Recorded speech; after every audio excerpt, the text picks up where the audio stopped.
नमस्कार दोस्तों। आज हम बात करेंगे जो आपके थार मरुस्थल है उसकी तीसरी क्लास है। आज अपने हमने पहली क्लास में भौतिक प्रदेश के विभाजन की हमने बात की थी। दूसरी क्लास में हमने उसकी विशेषताओं की बात की थी, ठीक है ना। और तीसरी क्लास में भी हमने उसकी क्या विशेषताओं की बात की थी। आज हम बात करेंगे कि जो मरुस्थल है, मरुस्थल का विभाजन यानी उपविभाजन की मैं बात करूं, उसको उसके ऊपर हम चर्चा करेंगे। तो दोस्तों, आज हम जो बात कर रहे हैं क्या, मरुस्थल, ठीक है। और मरुस्थल की मैं बात करूं कि मरुस्थल का क्या करेंगे आज, उप विभाजन। भौतिक प्रदेश जो मरुस्थल है उसका उप विभाजन करेंगे, ठीक है ना। तो देखते हैं दोस्तों, आपकी मैं बात करूं विभाजन की तो जो थार मरुस्थल है इसको दो भागों में बांटा गया है। कितने? दो भागों, या मैं बोलूं दो उपभागों में बांटा गया है। दो उपभागों में बांटा गया है। कौन कौन से दोस्तों? एक तो आपका है कौन सा, शुष्क प्रदेश, और एक है अर्ध शुष्क प्रदेश।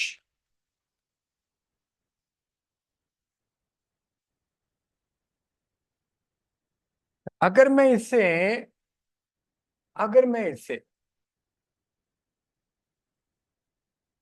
जलवायु के आधार पर, किसके आधार पर? जलवायु के आधार पे बात करूं तो इसमें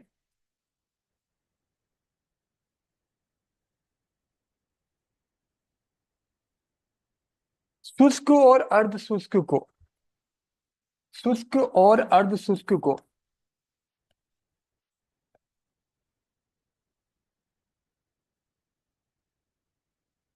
अर्ध शुष्क को 25 सेमी समवर्षा वाली रेखा पृथक करती है। क्लियर? कैसे? इसके ऊपर हम चर्चा करेंगे। एक एक चीज मैं आपको अच्छे से समझाऊंगा। तो देखते हैं दोस्तों,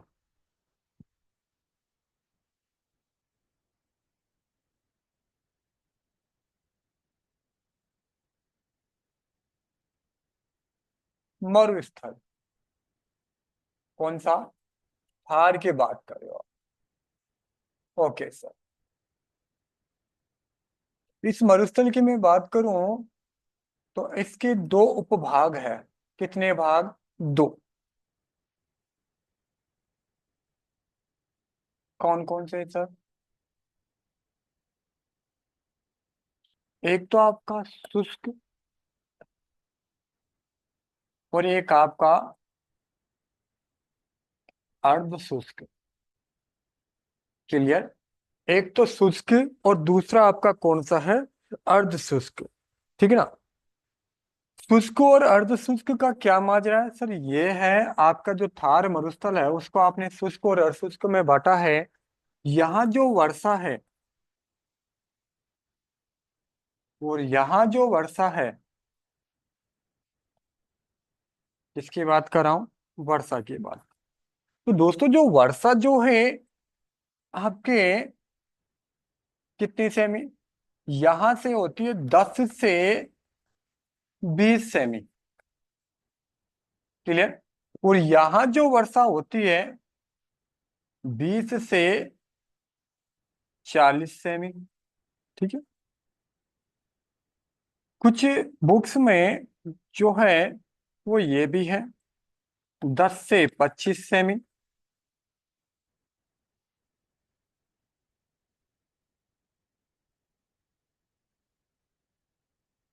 25 से 50 सेमी।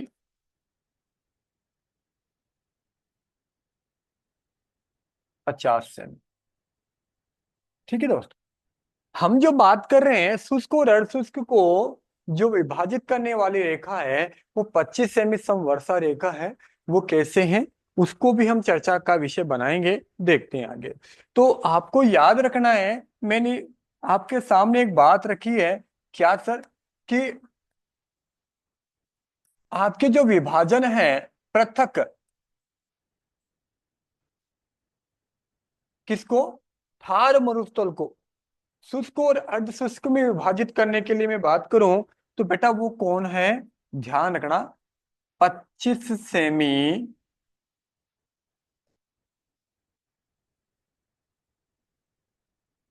25 सेमी समवर्षा, 25 सेमी समवर्षा, जिसकी हम डिटेल में बात करेंगे। कैसे हैं उसकी हम बात करते हैं, देखते हैं दोस्तों कैसे।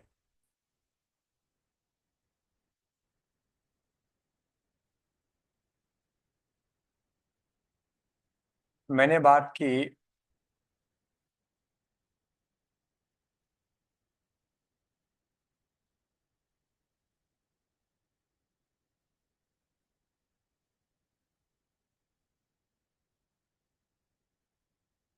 ठीक है दोस्त, लगभग आपका ये राजस्थान पड़ता है, ठीक है। ये आपका उत्तरी भाग, ये आपका पश्चिमी भाग, ये आपका दक्षिणी और ये आपका पूर्वी भाग। क्लियर? पहली बात, आपके सामने जो थार मरुस्थल है, कल की क्लास में मैंने बता दिया था कुछ इस तरीके से है।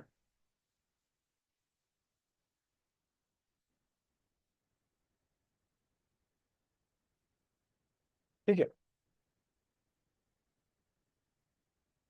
हम बात कर रहे हैं सर किसकी? इस वाले पार्ट की। ये वाला पार्ट आपका मरुपस्य थार प्रदेश।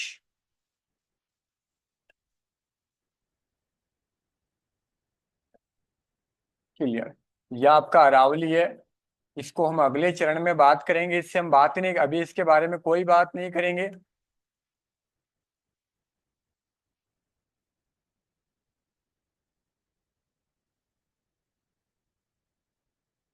क्लियर? चार भौतिक प्रदेशों को मैंने नाम लिखा है, हमें अध्ययन करना है इसको। तो मैंने आपके सामने एक चीज रखी है क्या, कि सर इसको जो डिवाइडेशन करने वाली है शुष्क और अर्ध शुष्क वाले को, ये कुछ इस तरीके से।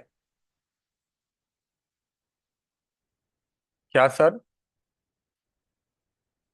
इसे बोलोगे आप क्या? शुष्क प्रदेश। और इसको बोलोगे आप क्या? अर्ध शुष्क। ठीक है, शुष्क और अर्ध शुष्क दोनों आपके सामने रख दिए मैंने, ठीक है ना। अब आपके दोस्तों एक चीज ध्यान रखना, क्या, कि मैंने पिछली क्लास में भी बताया था, ये जो रेखा है आपके, कौन सी? ये वाली रेखा, ये कितनी है सर? 10 सेमी समवर्षा। कितनी है? 10 सेमी समवर्षा, ठीक है सर। तो सर ये कितनी है?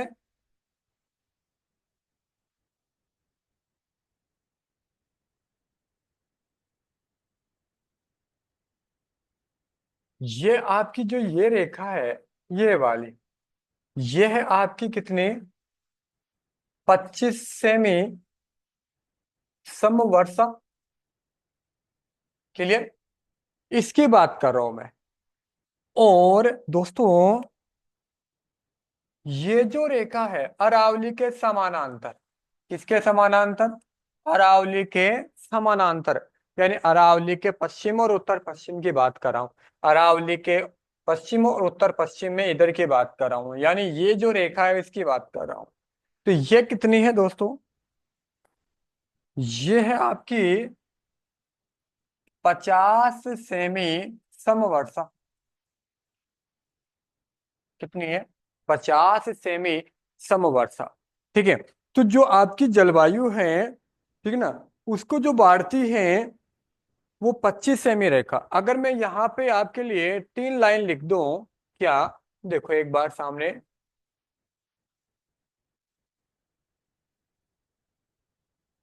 देखो, आपको याद रखना है 10 सेमी समवर्षा। सर ये किस किस को आपने बताया है अभी अभी? मैं कह सकता हूं भारत, यानी भारत में कौन? राजस्थान व पाकिस्तान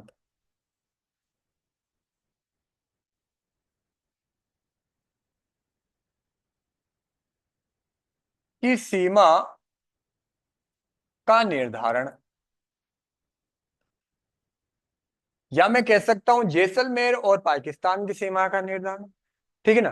तो थोड़ा सा ध्यान रखना वहां पे एग्जाम क्या है। तो ये जो समवर्षा रेखा है ये वाली, ये 10 सेमी है। ठीक है ना? और ये 10 सेमी वर्षा जो अंतरराष्ट्रीय सीमा रेड क्लिफ रेखा की मैं बात करूं वहां पे स्थित। ठीक है ना? तो यहाँ पे जो वर्षा होती है आपकी वो कितनी सेमी वर्षा होती है?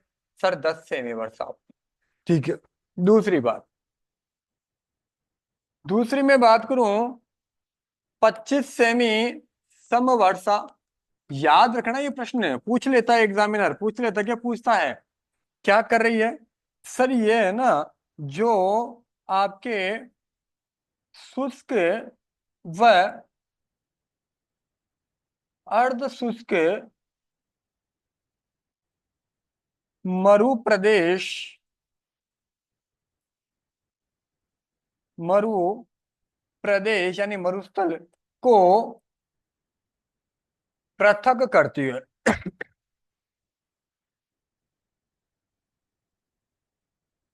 इसमें कौन कौन से जिले आते हैं, कौन कौन से क्या आते हैं, इसकी चर्चा हम करेंगे। इसमें बहुत महत्वपूर्ण टॉपिक है, ये बहुत महत्वपूर्ण टॉपिक है।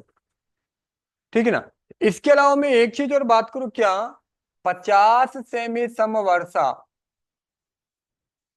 50 सेमी समवर्षा, ये क्या चीज है सर? सर ये चीज है, ये कहता है कि अरावली व थार मरुस्थल, और थार मरुस्थल में कौन से भाग को? अर्ध शुष्क वाले भाग को।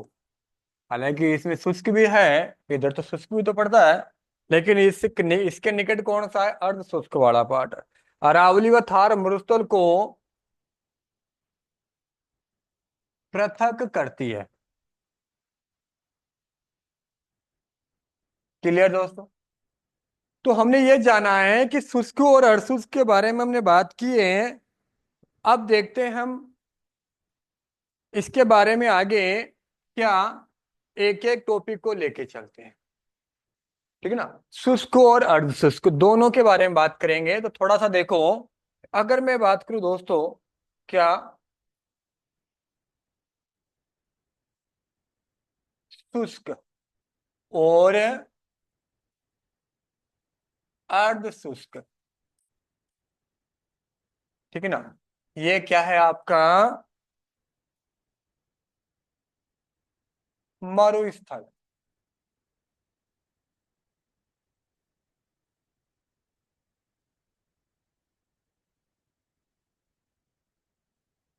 मैंने बता दिया क्या? पृथक कौन करती है? 25 सेमी समवर्षा। आगे देखो सर, अब इसके बारे में हम चर्चा करें कि शुष्क और अर्धशुष्क के बारे में, यानी थार मरुस्थल को दो भागों में हमने बांटा है। तो देखो दोस्तों, अगर मैं बात करूं इसमें, सर वर्षा, सर इसमें 10 से 20 या 25 सेमी। क्लियर? सर इसमें वर्षा 20 या 25 सेमी से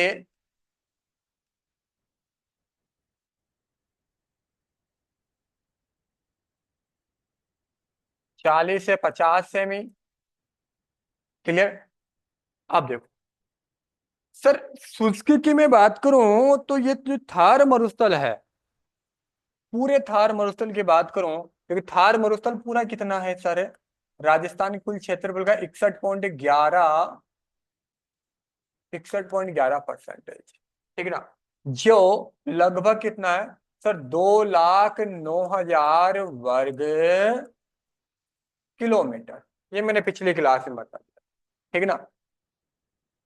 इसका यानी इसका कितना इस शुष्क वाले भाग में और इस अर्ध शुष्क वाले भाग में मैं बात करूं तो इसका कितना और इसका कितना। राजस्थान की मैं बात करूं थार मरुस्थल की, थार मरुस्थल को जो हम बात करेंगे कि राजस्थान के कुल क्षेत्रफल में, और आपको एक चीज ये भी पता है कि इसमें से थार मरुस्थल यानी मरुस्थल ओनली फॉर मरु प्रदेश की बात करो, जहां रेतीला एक तरीके से भाग है।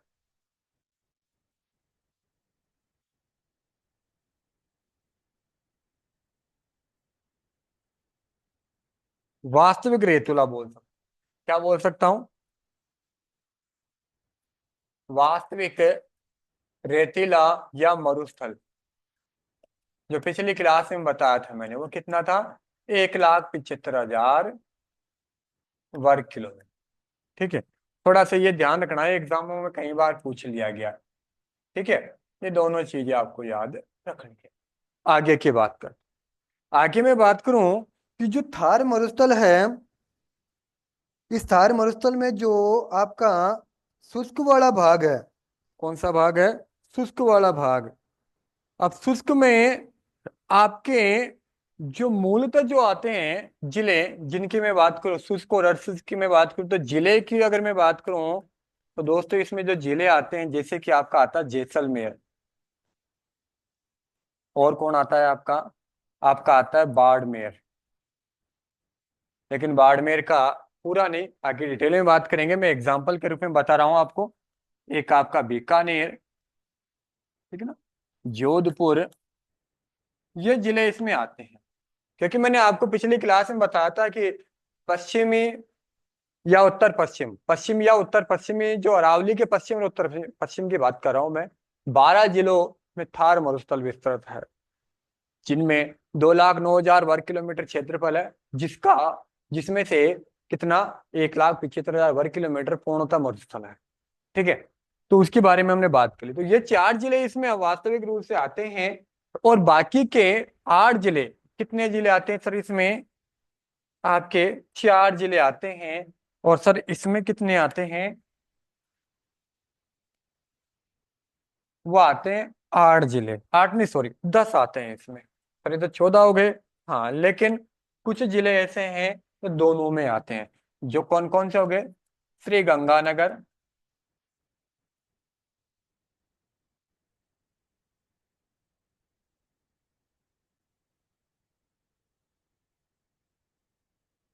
श्री गंगानगर, ठीक है ना, आपका हनुमानगढ़, ठीक है, चूरू, झुंझुनू, सीकर, नागौर,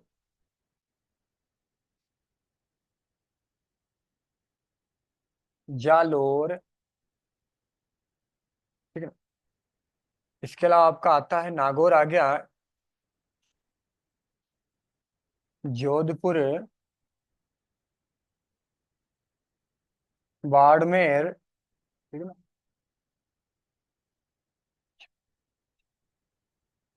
और एक आपका कौन सा आता है, बीकानेर। टोटल कितने जिले आते हैं सर, 10 जिले। तो डिटेल में हम एक एक की बात करेंगे। जो हमारा आज का टॉपिक होगा वो कौन सा होगा, शुष्क वाला पाठ होगा। कौन सा है,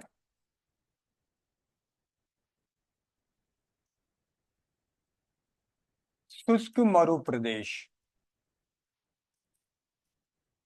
ठीक है सर। शुष्क मरु प्रदेश की मैं बात करूं तो शुष्क मरु प्रदेश को भी हम अध्ययन की दृष्टि से 2 भागों में विभाजित करते हैं। इसके भी कितने भाग हैं, दो भाग, इसके दो भाग है। कितने भाग सर? दो, कौन कौन से? ये रे साहब, पहला और दूसरा, जिनको हम डिटेल में पढ़ेंगे। यहां से प्रश्न बहुत ज्यादा पूछे जाते हैं, ठीक है ना। एक तो है जिसको बोलते हैं बालू का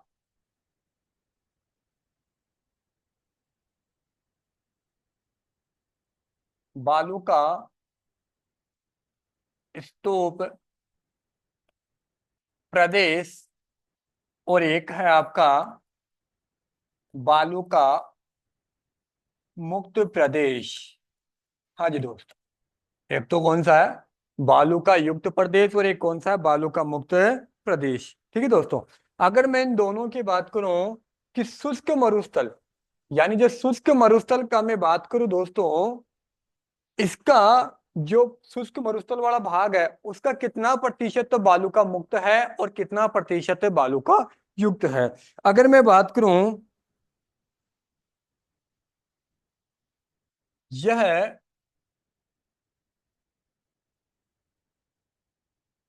58.50%। कितना है? 58.50% है। और ये जो है दोस्तों, कौन सा? ये वाला जो है वो कितना है? 41.50%। सर ये क्या है दोस्तों? जो कुल थार मरुस्थल है, थार मरुस्थल, थार मरुस्थल में भी दो भाग हैं, शुष्क और अर्ध शुष्क। शुष्क का जो शुष्क जो वाला क्षेत्र है, शुष्क वाला जो क्षेत्र है, उसमें बालू का युक्त,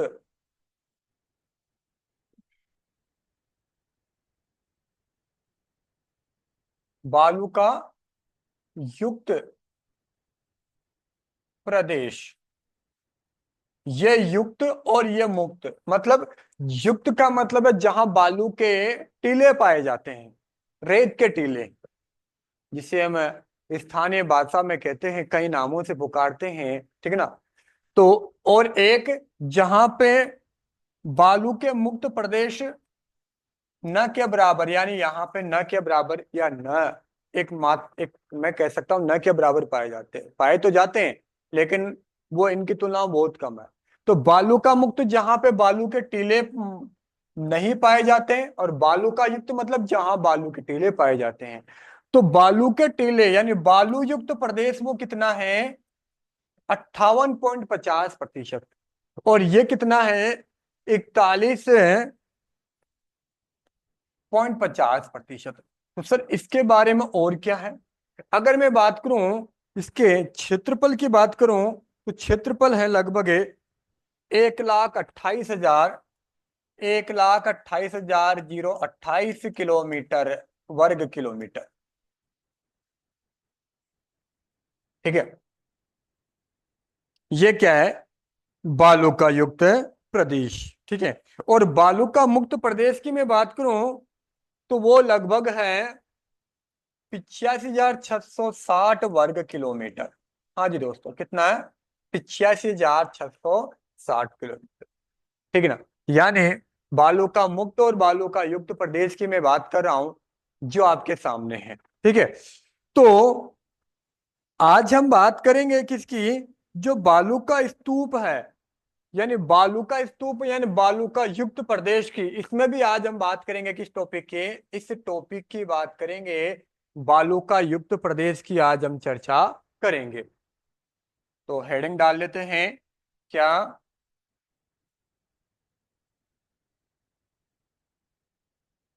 बालू का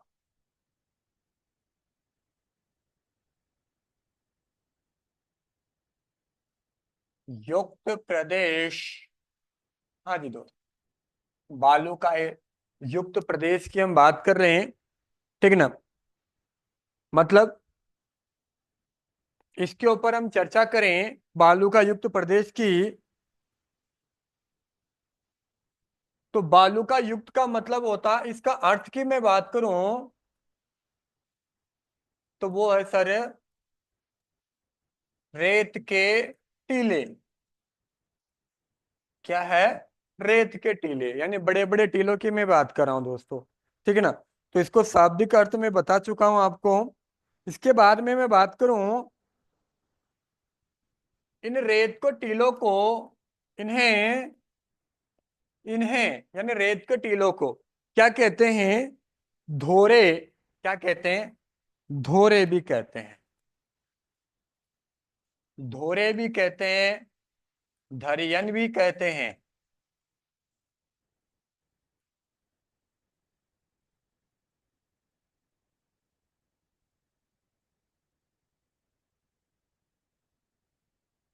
ठीक है, रेत के टीले जिन्हें किस नाम से जाने जाते हैं, ठीक है ना।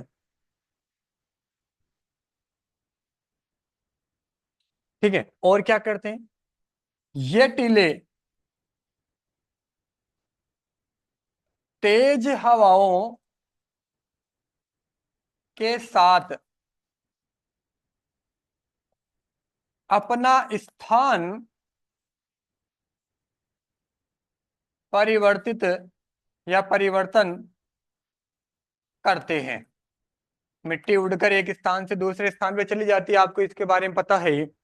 ठीक है। तो इसके बारे में हम बात करें, और इसका जो मैं विस्तार की बात करूं, क्या सर विस्तार?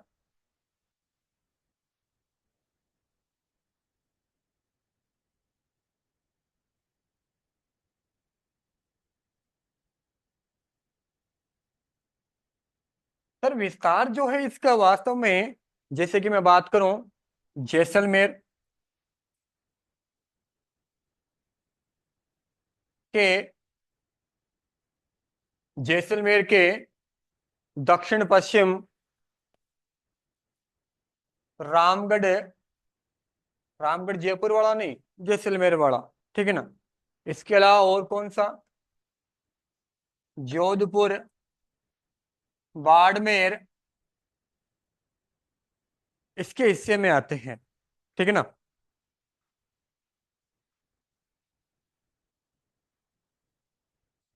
ठीक है ना। आगे मैं बात करूं विस्तार के बाद में, तो ये मैंने आपको बता दिया कि कितना है ये भी मैंने आपको बता दिया। कितना क्षेत्रफल की बात करूं मैं इसके, तो वो कितना था? 58.50%, यानी कितना? 1,28,028 वर्ग किलो। क्लियर, इसकी भी हमने बात कर ली। ठीक है।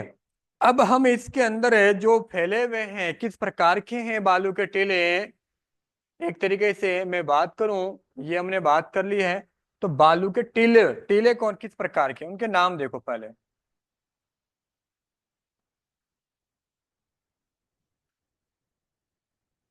टीले किस प्रकार के टीले, केवल मैं उनके नाम की बात कर रहा हूं। जैसे कि मैं बात करूं दोस्तों, बरखान, मैं केवल नाम लिखवा रहा हूं, फिर चर्चा करूंगा। बरखान,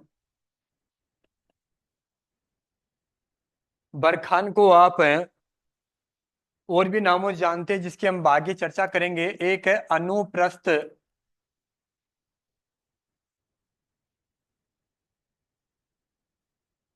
एक है अनुप्रस्थ।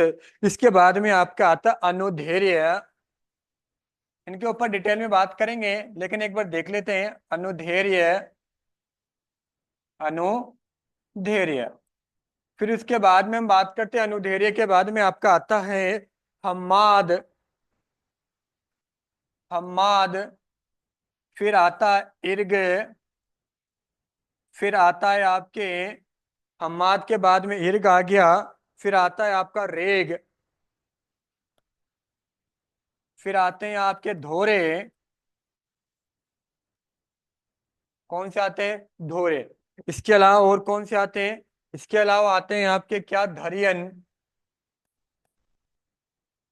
कौन से? धरियन आते हैं।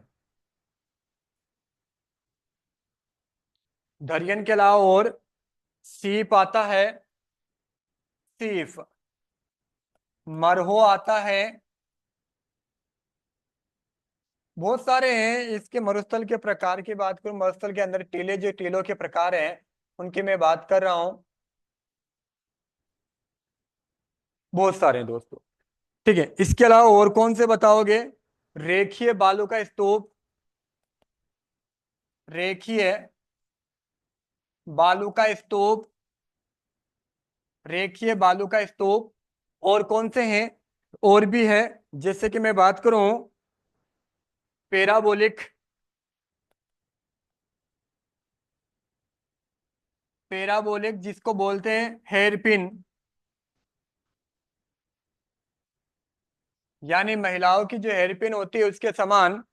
ठीक है ना? इसके अलावा तारा बालू का स्तूप, तारा बालू का स्तूप। ठीक है ना? बहुत सारे हैं, जितने आप गिनोगे उतने कम हैं। ठीक है ना? बहुत सारे दोस्तों, ये तो मैंने कुछ आपके कुछ लिखवाए हैं। इसके अलावा और कौन से हैं? सर अवरोधक बालू का स्तूप, अवरोधक या अवरोधी बालू का स्तूप। बहुत सारे हैं दोस्तों, बहुत सारे हैं, जितने भी लिखोगे उतना कम है।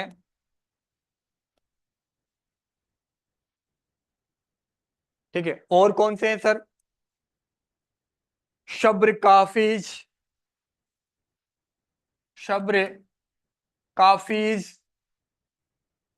बहुत सारे लिखाऊंगा ताकि आपके एग्जाम में जाए नहीं। Network, network. ठीक है ना? और कौन से हैं सर? बजादा, बजादा। आगे देखो सर, और देखना है, बहुत सारे हैं यार। ठीक है ना? पेडीमेट सर, और पेडीमेट के अलावा और बताऊं? लिटिल रन, ये पूछा गया है, लिटिल रन पूछा गया है।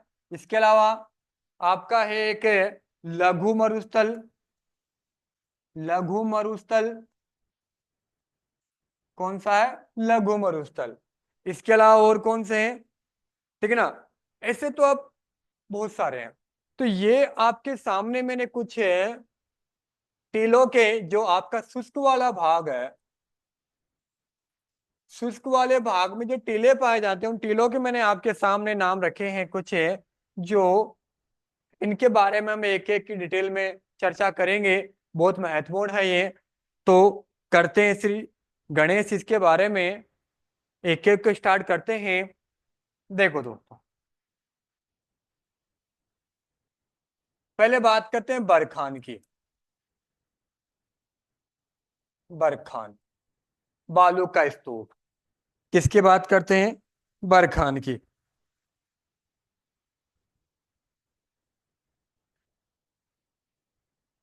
इसकी आकृति अर्ध चंद्राकार होती है। कैसी होती है? अर्ध चंद्राकार होती है। ठीक है ना? इसका विस्तार, इसका विस्तार की मैं बात करूं हम्माद की, सॉरी बरखान की, तो बरखान की विस्तार जैसे कि मैं बात करूं भालेरी चोरू, भालेरी, भालेरी कहाँ पड़ता है दोस्तों? याद रखना, चूरू। सर और भालेरी चूरू के अलावा सीकर। ठीक है ना? इसके अलावा ओशिया। सर ओशिया कहाँ पड़ता है? मैं उम्मीद करता हूँ सबको पता होगा। ओशिया जो कहाँ है? जोधपुर में। ठीक है ना? इसके अलावा सर इसका विस्तार और कहाँ पाया जाता है? इसका बरखान की मैं बात कर रहा हूँ, सूरतगढ़।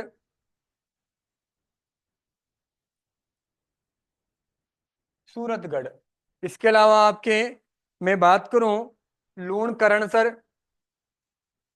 लूणकरण सर। सर लूणकरण के अलावा आपकी करणी माता, करणी माता कहाँ पड़ती है भाई?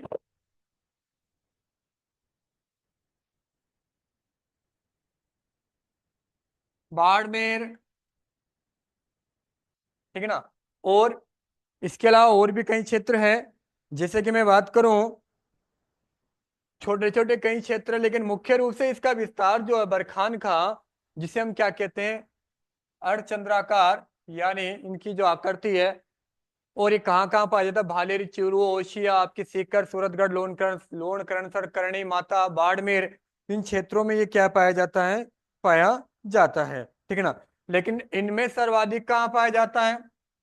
सर्वाधिक, ध्यान रखना।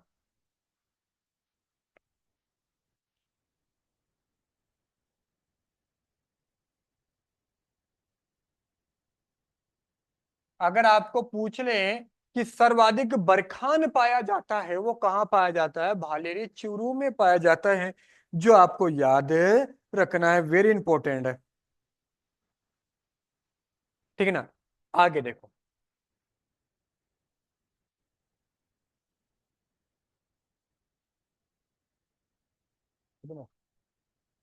आगे देखते हैं इसकी और क्या है।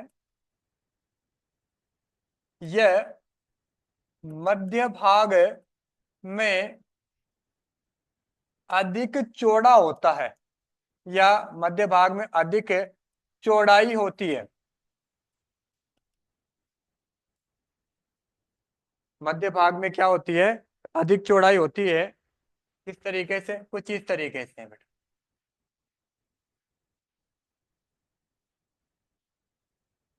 ये कुछ इस तरीके का होता है, इसकी आकृति कुछ इस तरीके की है। इसको ही हम क्या कहते हैं दोस्तों? ये अर्धचंद्राकार, इसको ही क्या बोलते हैं? बरखान बोलते हैं, जिसको हमने क्या दिया है? अर्धचंद्राकार दिया है, ठीक है।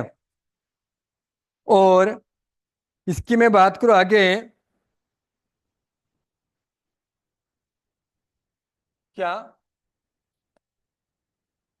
पवनों की दिशा,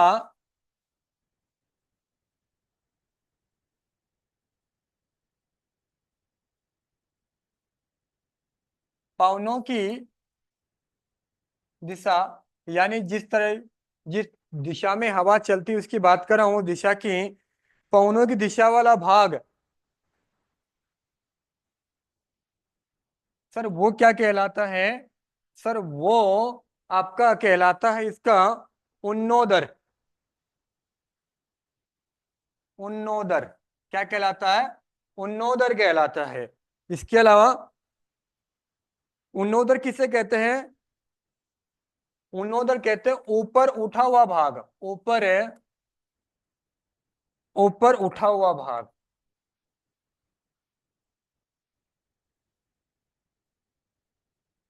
ऊपर है उठा हुआ भाग, ठीक है, पवनों की दिशा वाला। और इसके अलावा पवनों के विपरीत, इसका जो पवनों के विपरीत वाला भाग है, सर वो क्या कहलाता है? ठीक है दोस्तों, वो कहलाता है क्या? नतोदर। नतोदर, यानी आप इसको क्या बोलोगे? नतोदर का मीन्स क्या होता है? नतोदर का मीन्स होता है बेटा निम्न भाग,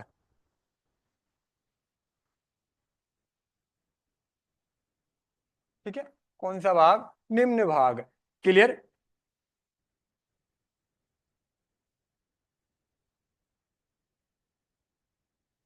आगे देखो, मरुस्थल के लिए सर्वाधिक उत्तरदायी, मरुस्थल, मरुस्थल के विस्तार के लिए, अच्छा प्रश्न है, के लिए सर्वाधिक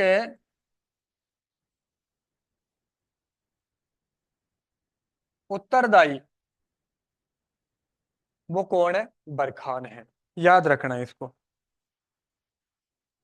इसके अलावा सर्वाधिक गतिशील, सर्वाधिक गतिशील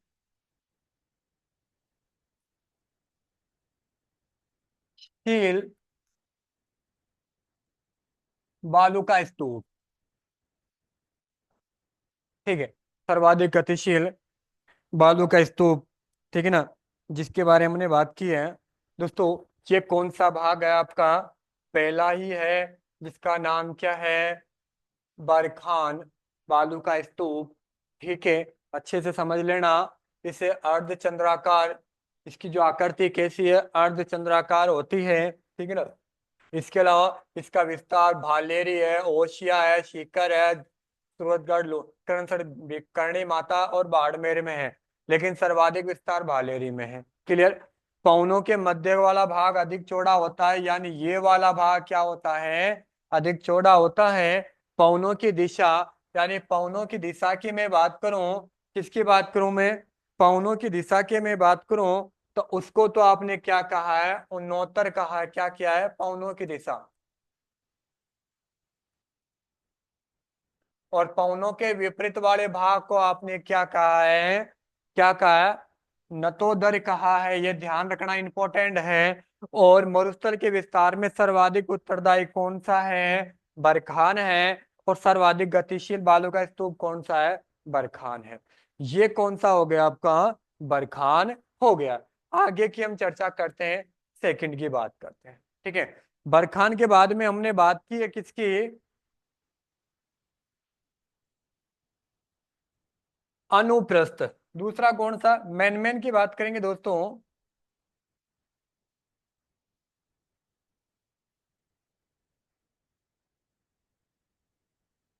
देखते हैं, मैन की मैं बात करूं, अगला अगला आता है आपका कौन सा? सर, अगला जो दूसरे नंबर का है वो कौन है? अनुप्रस्थ। इसके ऊपर चर्चा कर लेते हैं। अनुप्रस्थ, अनुप्रस्थ क्या है, इसके ऊपर हम बात करें तो अनुप्रस्थ, जो कि आपके लिए बहुत इंपॉर्टेंट है। देखो, क्या इसके बारे में प्रश्न आया है? क्या ये पवनों की दिशा के अनुरूप, पवनों की दिशा के अनुरूप, बस 10 मिनट, पवनों की दिशा के अनुरूप बात कर रहा हूं। उसके बारे में बात करूं क्या, कि जो ये अनुप्रस्थ हैं पवनों दिशा के अनुरूप, यानी कौन से? समकोण। कौन से? समकोण पर बनने वाले। कौन से हैं? समकोण पर बनने वाले, ठीक है ना। तो इनकी जो आकृति है वो कुछ इस तरीके से है दोस्तों,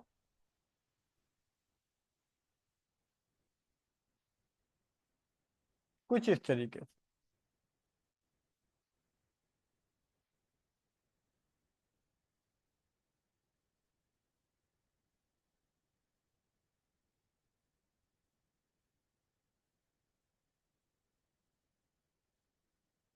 इसकी, सर आपने बताया है पवनों की दिशा, पवनों की दिशा। क्लियर? आगे देखते हैं सर, और क्या विशेषता है इसका? सर, इसका विस्तार बहुत इंपॉर्टेंट है। जिस तरीके से बरखान इंपॉर्टेंट है, वैसे ही ये इंपॉर्टेंट है आपके, जो आपको याद रखना है दोस्तों।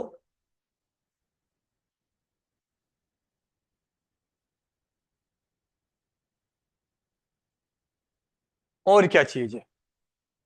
बरख अनुप्रस्थ की मैं बात करूं, इसका विस्तार, जैसे कि मैं बात करूं विस्तार। सर, विस्तार कहाँ है इसका? सर, विस्तार इसका एक तो पुगल में है, पुगलगढ़। सर, ये कहाँ पड़ता है? बीकानेर में। कहाँ पड़ता है? बीकानेर में। इस प्रकार की जो समकोण वाले बालू का स्तूप है, ठीक है ना, वो कहाँ पड़ते हैं? आपके पुगलगढ़ में पड़ते हैं, ठीक है ना। इसके अलावा और कहाँ है पड़ते हैं? आपके रावतसर। रावतसर कहाँ पड़ता है सर? हनुमानगढ़ में। कहाँ पड़ता है? हनुमानगढ़ में। इसके अलावा और सर आपके पड़ता है सूरतगढ़। सूरतगढ़ कहाँ पड़ता है? श्री गंगानगर में पड़ता है। कहाँ पड़ता है? श्री गंगानगर में।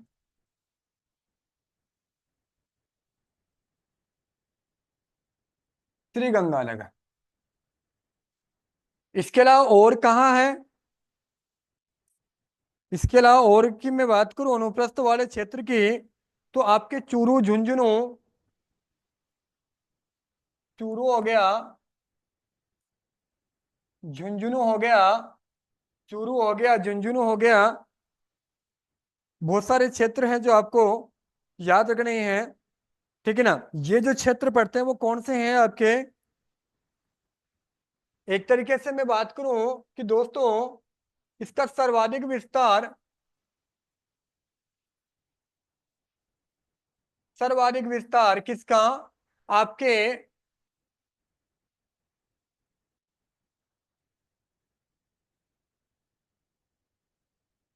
बरखान की बात कर रहा हूं, तो आपके पड़ता है ये आपके पुगलगढ़ में, जो कहाँ पड़ता है? बीकानेर में।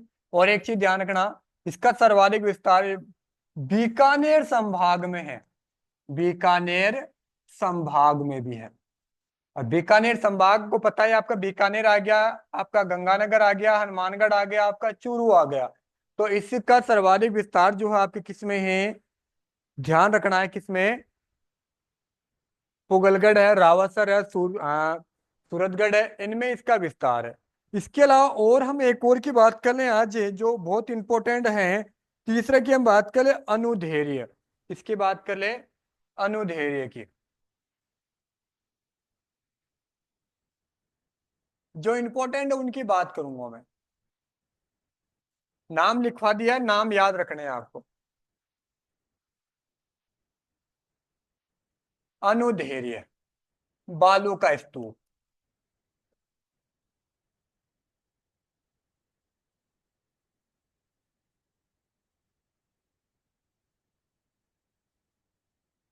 अनुधैर्य बालू का स्तूप।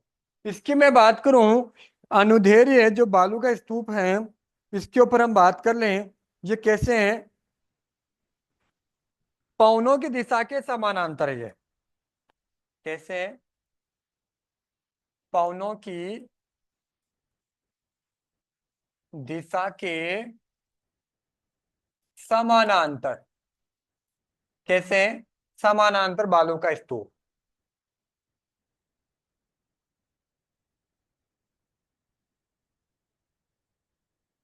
समकोण वाले पूछे तो कौन से थे आपके? अनुप्रस्थ थे। बरखान आपने पढ़ लिए, अनुप्रस्थ हमने पढ़ लिए, अनुधैर्य की हम बात करें तो दोस्तों अनुधैर्य जो है, देखो आगे इसके बारे में विस्तार की बात करूं कि सर इनका विस्तार, इसका विस्तार कहाँ कहाँ है, तो अनुधैर्य जो इसका जो वास्तविक रूप से पाया जाता है वो आपका जैसलमेर, बाड़मेर, जैसलमेर, बाड़मेर, जैसलमेर है, बाड़मेर है सर। और इसके अलावा बिल्कुल बहुत सारे क्षेत्रों में है, फलौदी, जोधपुर है। ठीक है ना? तो एक तरीके से मैं ये बोल सकता हूं कि ये जो अनुधैर्य हैं, ये एक तरीके से संपूर्ण जो मरुस्थल में पाया जाता है, एक तरीके से मैं बोल सकता हूं संपूर्ण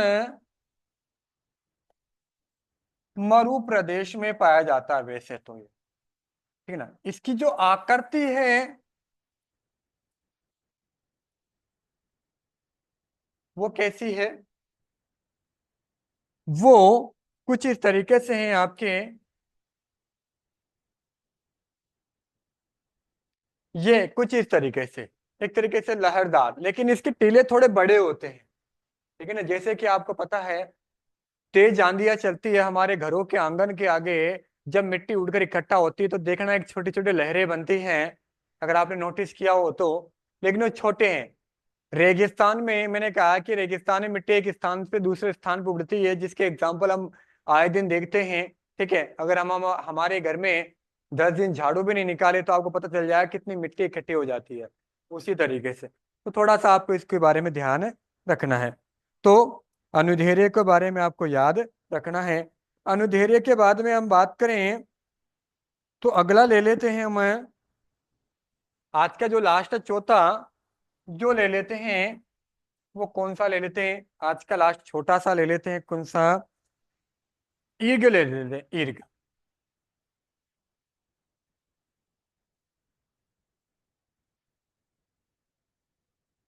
कौन सा, चौथा, ईर्घ। छोटा सा एक लाइन में ही है, इसको याद रखना है, ईर्घ। और ईर्घ के बारे में आपको पता, सुना तो होगा लेकिन पता नहीं होगा। ठीक है, यह भी संपूर्ण मरुस्थल में देखा जाता है।